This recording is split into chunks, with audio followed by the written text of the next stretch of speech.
ನೀ ನಗುತ್ತಿರೆ ಹೂವು ಅರಳುವುದು, ನೀ ನಡೆದರೆ ಲತೆಯು ಬಳುಕುವುದು.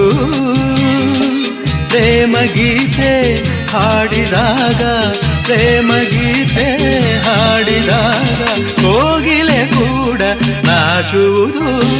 ಚೆಲುವೆಯೇ ನಿನ್ನ ನೋಡಲು ಮಾತುಗಳು ಬರೆದವನು ಬರೆಯುತ್ತಾ ಹೊಸ ಕವಿತೆಯ ಹಾಡುವ ನೋಡಿ ಅಂದವನು.